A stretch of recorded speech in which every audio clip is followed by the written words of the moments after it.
অসম চৰকাৰ হুঁচিয়াৰ হুঁচিয়াৰ হুঁচিয়াৰ অসম চৰকাৰ হুঁচিয়াৰ হুঁচিয়াৰ হুঁচিয়াৰ হুঁচিয়াৰ হুঁচিয়াৰ ৰদ কৰক ৰদ কৰক। আজি সদৌ অসম ছাত্ৰ সন্থাৰ আহ্বান মৰ্মে আমি বৰপেটা আঞ্চলিক ছাত্ৰ সন্থাই যোগান বিভাগৰ পুতলিকা দাহ কৰিছোঁ। লগতে যি আপোনালোকে সকলোৱে জানে যে আমাৰ যি অত্যাৱশ্যকীয় সামগ্ৰীৰ মূল্য বৃদ্ধি দুগুণে বাঢ়িছে এতিয়া। লগতে আমাৰ যি জীৱনদায়িনী ঔষধ যি প্ৰতিখন ঘৰত প্ৰতিটো পৰিয়ালত সেই ঔষধ আৱশ্যক, ৰাতিপুৱাৰ পৰা আৰম্ভ কৰি মানুহ ঔষধবোৰ লাগে ৰাতিপুৱাৰ পৰা প্ৰতিজন ৰোগীক, সেই ঔষধৰ দামো আমি দুগুণ বঢ়া আমি পৰিলক্ষিত হৈছে।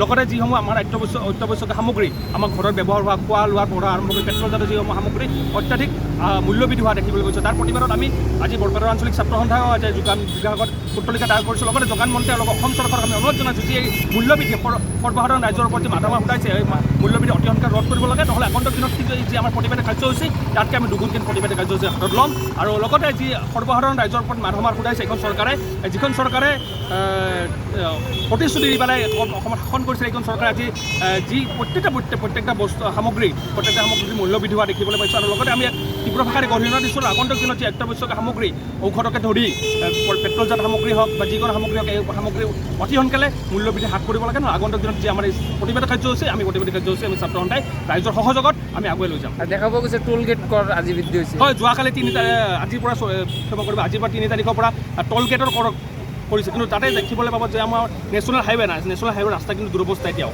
তো প্ৰত্যেকটা বস্তুত আমাৰ সৰ্বসাধাৰণৰ ওপৰত মানে এইখন চৰকাৰ এনেকৈ মাধমাৰ ফুটাইছে যে আমি এতিয়া জীৱন যাপন কৰাৰ ক্ষেত্ৰত কিছুমান মানুহ যিসমূহ দিন হাজিৰা কৰা মানুহ, সেই দিন হাজিৰা কৰা মানুহসমূহৰ তেওঁলোক আজি বহুত আমাৰ অসুবিধা হোৱাৰ সন্মুখীন হৈছে। কাৰণ চাওক, আপোনালোকে সকলো অৱগত, আজি কিবা এটা ৰোগী এজনক প্ৰতিদিনে প্ৰেছাৰৰ ৰোগী হওক, আপোনাৰ ডায়েবেটিছৰ ৰোগী হওক, ৰাতিপুৱাৰ পৰা উঠি পেলাই তেওঁলোকক কিন্তু ঔষধখিনি দৰকাৰ। এই জীৱনদায়িনী ঔষধৰ এইখন চৰকাৰে দাম বঢ়াইছে।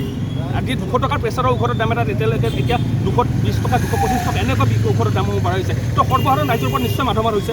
লগতে পেট্ৰলৰ দাম আপোনাৰ নিৰ্বাচন অহাৰ 2 দিন আগত পেট্ৰলৰ দাম কমাই দিয়ে, পিছত আকৌ সেই পেট্ৰলৰ দাম কমাই আপোনাৰ আকৌ নিচাকৈ থাকে। তো এই মূল্যবৃদ্ধি অতি সোনকালে এইখন চৰকাৰ হ্ৰাস কৰিব লাগে। নহ'লে আগন্তুক দিনত আমাৰ যি সংগ্ৰাম এই প্ৰতিবাদী কাৰ্যসূচী আমি চলাই আজি আমি যোগান বিভাগৰ লগত যোগান মন্ত্ৰী আমি পুতলিকা দাহ কৰিছোঁ। আৰু এই পুতলিকা দাহ কাৰ্যসূচীৰ জৰিয়তে অসম চৰকাৰক আমি অনুৰোধ জনাইছোঁ, দাবী জনাইছোঁ যে যি মূল্যবৃদ্ধি, সেই মূল্যবৃদ্ধি কিন্তু আপোনালোকে হ্ৰাস কৰক। কাৰণ এনেকুৱা হৈছে যে বজাৰত লাগিছে জুই, কিন্তু এইখন চৰকাৰ আছে শুই ক'ব গ'লে। তো এইখন চৰকাৰ আমি ইয়াৰ পৰাই আমি তেওঁলোকক আমি তীব্ৰ ভাষাৰে গৰিহণা দিছোঁ। যি মূল্যবৃদ্ধি অতি সোনকালে হ্ৰাস কৰক, নহ'লে সৰ্বসাধাৰণ ৰাইজে কিন্তু জীয়াই থকাৰ কিন্তু তাত অৱসান ঘটিছে। সমগ্ৰ অসমতে লোৱা হৈছে নেকি? হয়, আজি সদৌ অসম ছাত্ৰ সন্থাৰ আহ্বান মানে আমি প্ৰতিখন আঞ্চলিক ছাত্ৰ সন্থাই আমি প্ৰতিবাদী কাৰ্যসূচী আমি হাতত লৈছোঁ, বিক্ষোভ কাৰ্যসূচী।